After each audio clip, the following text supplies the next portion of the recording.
네, 우리가 쉬는 동안 주말 사이 있었던 이슈 두 가지 체크하고 출발해 보도록 하겠습니다. 가장 먼저 체크할 이슈, 테슬라입니다. 테슬라와 닛산의 협력이 있을 수도 있다라는 가능성이 대두된 건데요. 닛산은 지난 혼다와의 합병이 결렬되면서 생존을 위해서 외부 지원을 모색 중에 있습니다. 그러던 가운데 이제는 테슬라까지 그 발판을 넓혀가는 것이 아니냐라는 보도가 나왔습니다. 왼쪽에 있는 그림은 파이낸셜 타임스의 보도입니다. 닛산이 테슬라와 협성하기 위해서 앞으로의 지원책을 찾고 있다는 내용인데요. 스가 전 총리를 필두로 한 일본 그룹이 테슬라와의 접촉을 계획 중이다라는 보도가 있었습니다. 미국에서 닛산의 대규모 제조 시설을 인수할 수도 있다라는 가능성이 제기되면서 앞으로 본격화되는 트럼프 2기 관세에 대한 리스크를 벗어나지 않을까라는 기대감 함께 올라와 있는데요.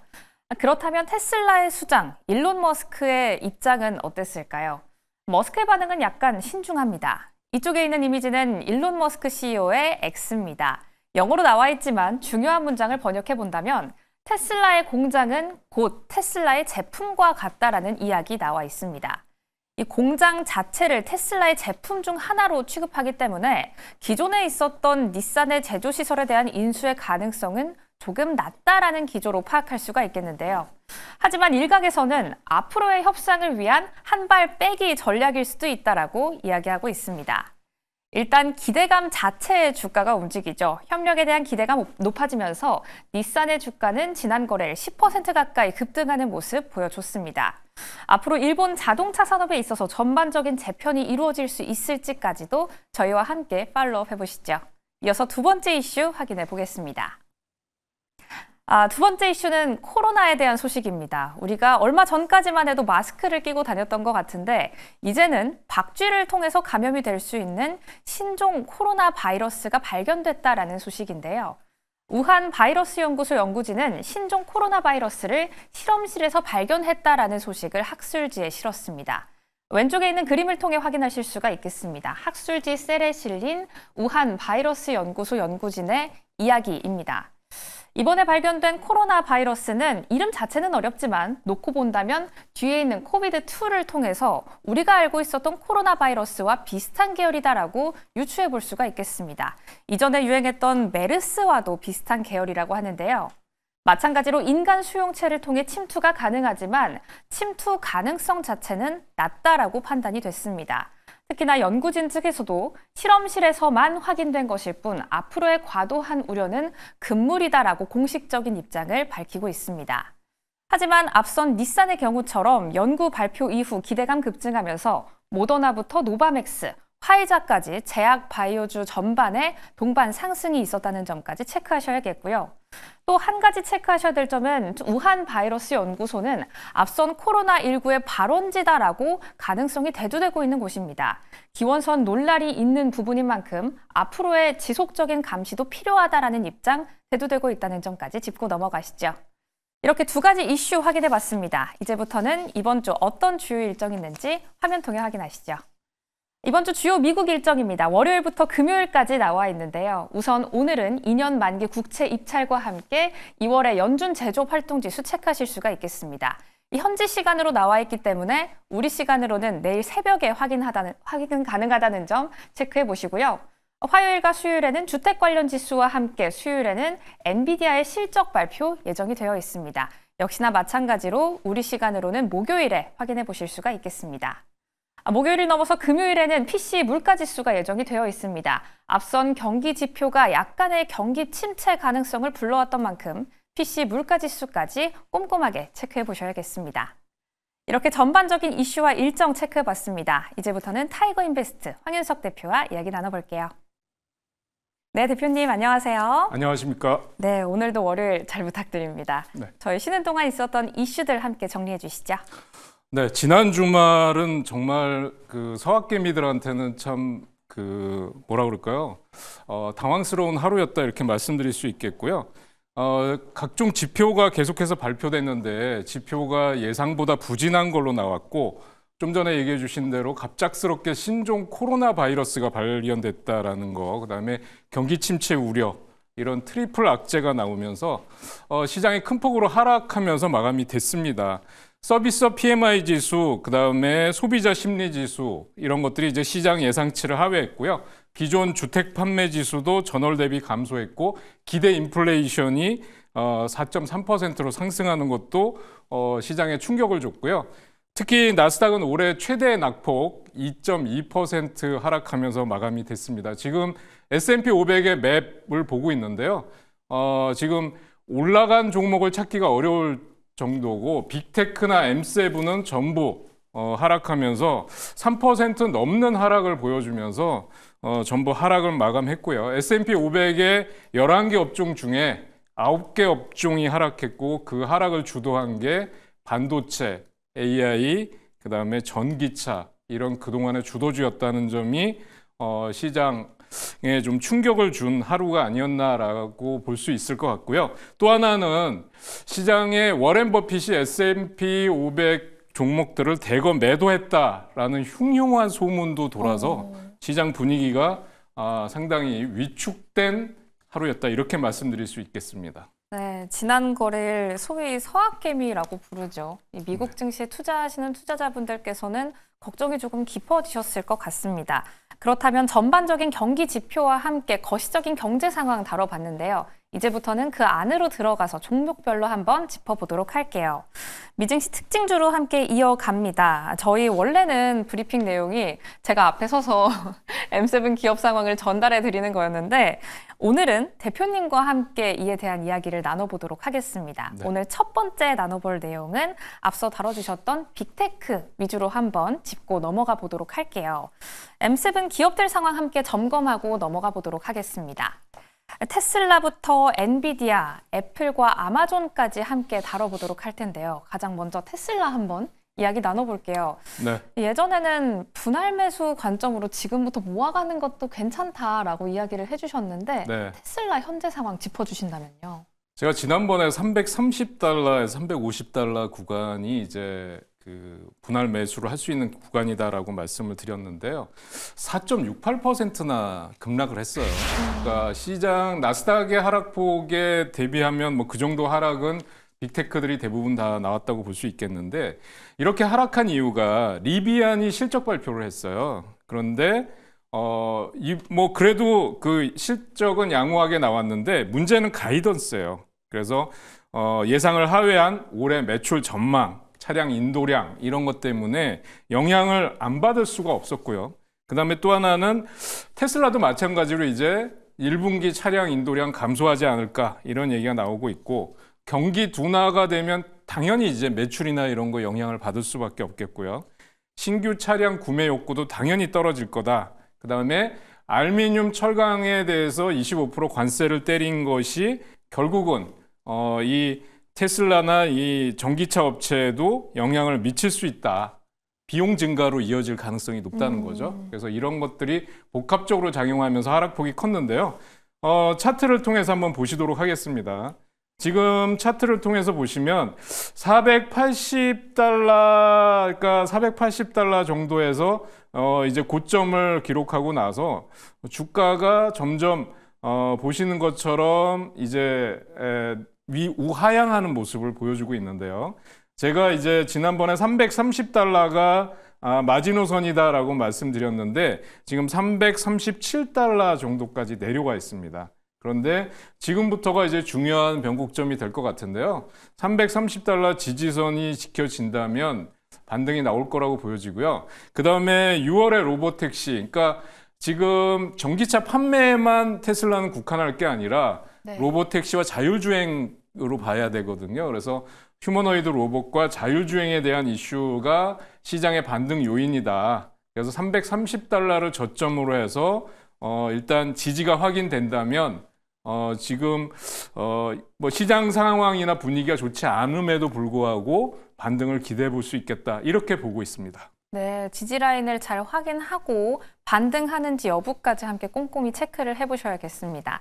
테슬라 함께 진단해봤고요. 두 번째는 사실 M7 기업들 가운데 이번 주 주인공이 아닐까 싶습니다. 네. 엔비디아 한번 다뤄보도록 할 텐데요. 26일에 실적 발표를 앞두고 있어요. 저희 또 보유하고 계신 분들 중에는 이 전에 팔아야 되나? 아니면 좀 갖고 있어봐야 하나 고민하시는 분들 많을 것 같은데 엔비디아 현 시점 한번 진단해 주신다면요? 네, 엔비디아는 지금 경기 침체 이슈가 나오니까 당연히 이제 매출 하락 우려가 이제 불거지는 건데요. 네. AI 반도체 기업들이 지금 뭐 계속해서 실적 발표를 했었잖아요. 근데 대부분의 AI 반도체 기업들이 클라우드 쪽에서 위축된 실적들이 나와서 그 영향을 받을 걸로 보여지는데 그동안 실적 발표했던 게 뭐 마이크론, AMD, 뭐 브로드컴, 뭐 인텔 이런 쪽이 이제 계속 하락을 했고요. 그 다음에 이제 28일 날, 26일 날이죠. 실적 발표를 하는데, 이제 시장, 저는 그렇게 생각해요. 개인적으로는 이번 4분기 실적은 나쁘지 않을 거다. 문제는 이제 올해하고 내년도 가이던스인데요. 네. 그게 어떻게 나올 거냐라는 게, 우리가 뭐 그동안 경험해 본 대로 딥시크 영향을 받을 거냐 말 거냐가 중요한 변수가 될 것 같아요. 그 다음에 주가를 일봉 차트를 통해서 한번 보시도록 하겠습니다. 지금 153달러 고점 찍고 나서 120달러까지 깨진 다음에 지금 반등이 나와서 140달러 정도에서 안착하는 모습을 보여줬다가 역시 4%가 넘는 하락을 하면서 134달러 정도로 마감이 됐는데요. 130달러를 역시 마지노선으로 봐야 될 것 같고 만약에 그게 이탈한다 그러면 추가 하락 가능성이 있다라고 봐야 돼요. 그리고 네. 그게 지켜진다라고 하면 130달러에서 140달러 정도에서 실적 발표 이후에 조금 아마 횡보나 박스권 등락을 보이다가 조금 다음 실적 발표나 이제 딥시크 영향 이런 것 때문에 중국 AI 관련 기업들과도 좀 한번 주가의 흐름도 비교해 봐야 되는데 상대적으로 지금 중국 AI 기업들이 상당히 핫하거든요. 네. 그런 것들도 앞으로 향후 주가의 변수가 될 수 있을 거로 예상하고 있습니다. 네, 엔비디아 함께 짚어봤습니다. 역시나 가이던스가 더 중요해지는 실적 발표 일정이었고요. 또 지지선 자체는 130달러를 지지해 주는지까지 꼼꼼히 체크를 해보셔야겠습니다. 26일 전후로 그 시기 자체도 주목해 보셔야겠습니다. 그럼 다음 기업 한번 살펴볼게요. 다음 기업은 아마존인데요. 얼마 전 또 월마트 실적 발표가 있었죠. 네. 이 월마트와 관련해서도 저희가 한번 다뤘었으면 좋았겠는데 저희가 목요일, 금요일에 만나지 않아서 네. 이 아마존에 관한 대표님의 인사이트도 또 궁금합니다. 지금 이 말씀해 주신 대로 아마존은 그 소비 둔화 이슈가 나오면 유통주나 이런 쪽은 뭐 직격탄이죠. 네. 그게 안 좋다고 봐야 되는데 하락폭이 컸는데 특히 영향을 준 게 틱톡이 애플 앱스토어에 복귀하자마자 다운로드가 2배 증가했다 이런 뉴스가 나왔어요.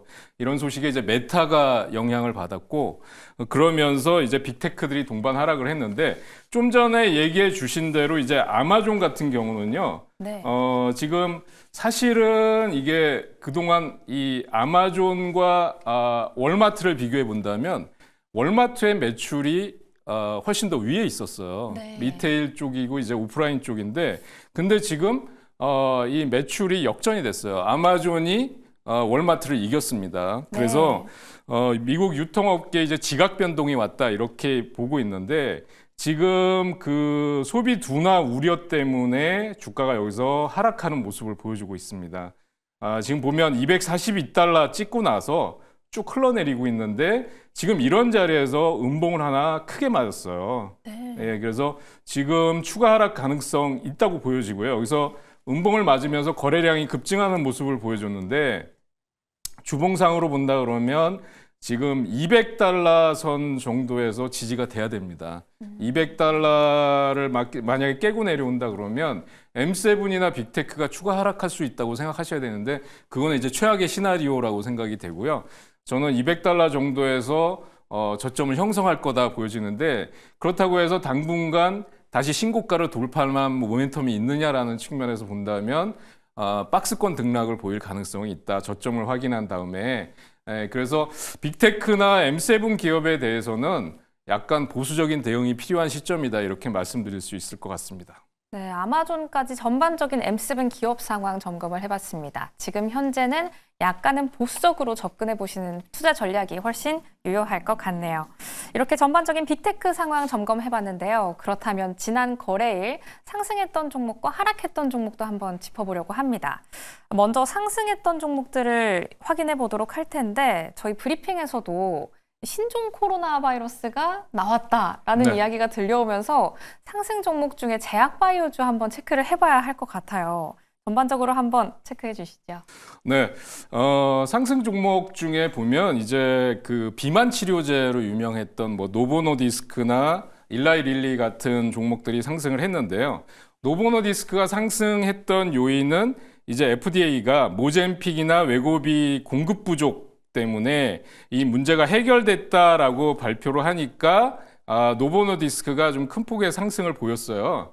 그런데 지금 주가 차트를 보면 지금 상승폭은 5%로 해서 많이 올라갔지만 지금 보시면 주가의 흐름은 저 바닥에서 살짝 올라온 거에 불과합니다. 그래서 비만 치료제 쪽은 저는 항상 말씀드리지만 노보노디스크보다는 일라이 릴리가 훨씬 낫다라는 말씀을 드릴 수 있겠고요. 네. 지금 노보노디스크는 5% 상승했지만 주가가 지금 바닥권에 있다. 그래서 지금 보면 우하향 추세를 회복하지 못하고 있어요.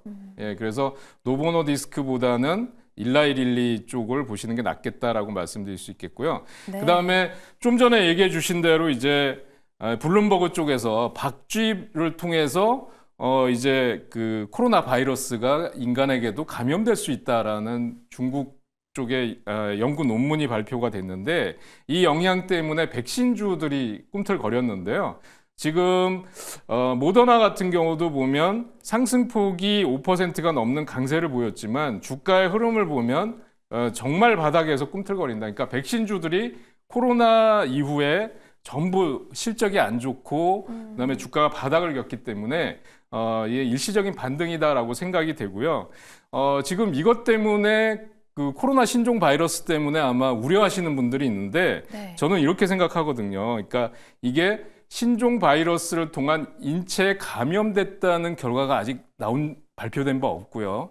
그다음에 코로나 신종 바이러스 때문에 사망자가 확인된 바 아직 없기 때문에 너무 여기에 신경 쓰실 필요는 없겠다. 그리고 그동안 코로나 치료제라든지 백신을 통해서 이미 항체라든지 면역이 확보된 상황이기 때문에 네.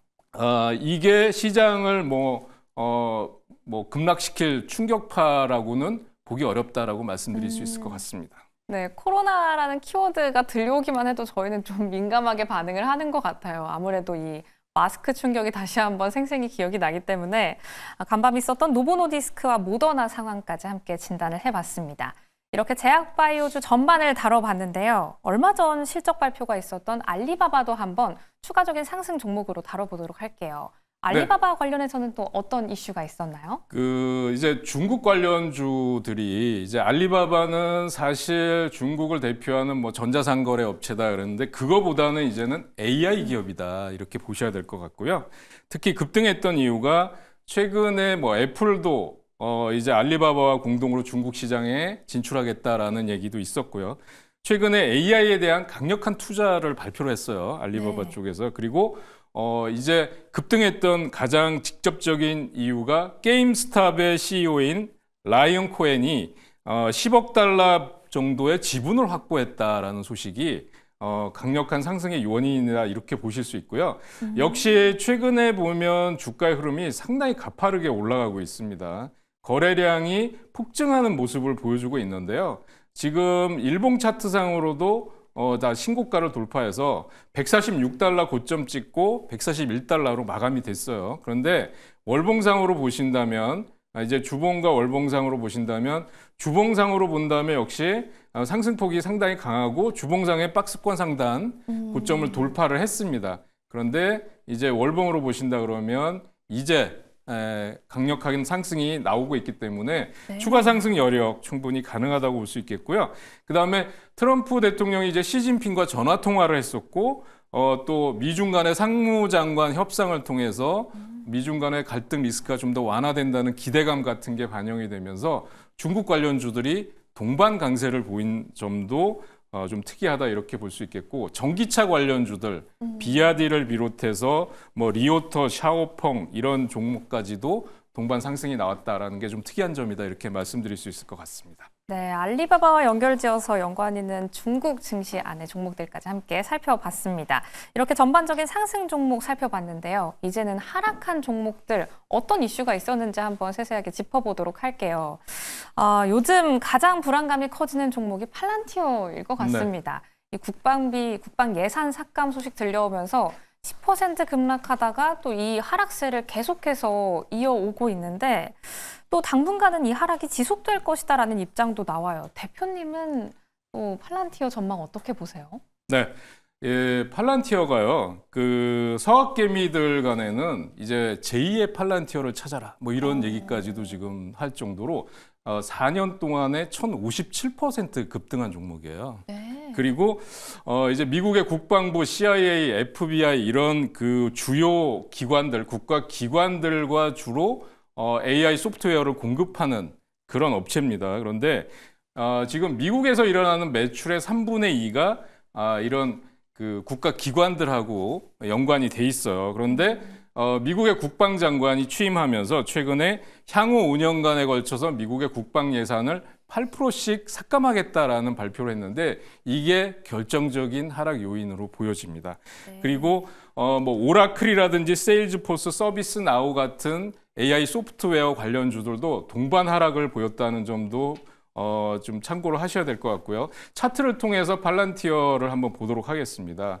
최근에 보시면 126달러가 고점이었어요. 125달러가 고점이었는데 지금 하락해서 이제 100달러 선까지 내려왔습니다. 그런데 여기서 보면 그냥 완만한 상승을 한 것처럼 보여요. 네. 그런데 주봉을 한번 보시는 거고요. 주봉에서 보면 지금 엄청난 상승이 나왔다. 이게 아마 주봉도 이 정도 보면 잘 실감이 안 되실 텐데 월봉으로 한번 보겠습니다. 4년간 1,050%가 올랐다.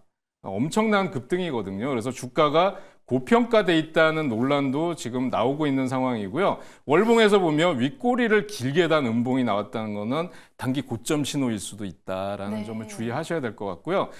저는 이제 이 종목에 대해서는 분할 매도 내지는 차익 실현 관점에서 접근을 하셔야지 지금 이렇게 많이 오른 상태에서 무리한 추격 매수를 하시면 안 된다. 이렇게 말씀드리고 싶습니다. 네, 팔란티어 혹시 가지고 계신 분들은 지금이라도 현금 확보 빨리 해보시는 게 좋을 것 같습니다. 이렇게 팔란티어 다뤄봤고요. 다음으로는 또 코인베이스를 여쭤보고 싶어요. 네. SEC와의 법정 다툼이 마무리됐다. 뭐 이런 소식이 들려왔는데도 8% 정도 하락을 했거든요. 네. 추가적으로 또 어떤 이슈가 나왔나요? 지금 코인베이스 같은 경우는 해킹 당했다는 뉴스가 가장 지금 치명적이었다 이렇게 볼 수 있어요. 네. 그러니까 뭐 세계 최대의 가상화폐 거래소인데요. 지금 보면 바이비트라는 거래소가 있는데 이게 이제 이더리움이 해킹 당했다는 소식 때문에 코인베이스뿐만 아니라 비트코인 관련주들이 동반 급락을 했는데 특히 하락폭이 컸습니다. 최근에 여기서 본다 그러면 이 박스권을 깨고 내려가는 흐름을 보여줬기 때문에 여기서 보시면 지금 300달러 선이 박스권 상단이고요. 이제 250달러, 260달러가 박스권 하단인데 이걸 깨고 내려가는 장대 음봉이 나왔다. 그러면서 거래량도 지금 실리고 있다. 그래서 역시 보수적인 관점에서 접근하셔야 될 것 같고요. 다만 이제 한 가지 좀 기대해 볼 수 있는 거는 트럼프 대통령의 행정명령 중에 가상화폐나 비트코인 관련 행정명령이 아직 발표된 적이 없다. 그래서 그걸 한번 기다리면서 반등을 이용해서 비중 축소를 하는 전략이 바람직해 보인다. 이렇게 말씀드릴 수 있을 것 같습니다. 네, 이렇게 코인베이스 관련 투자 전략까지 함께 얻어봤습니다. 오늘 이렇게 빅테크 기업 상황부터 상승과 하락 종목까지 만나봤습니다. 지금까지 타이거인베스트 황윤석 대표와 함께했습니다. 고맙습니다.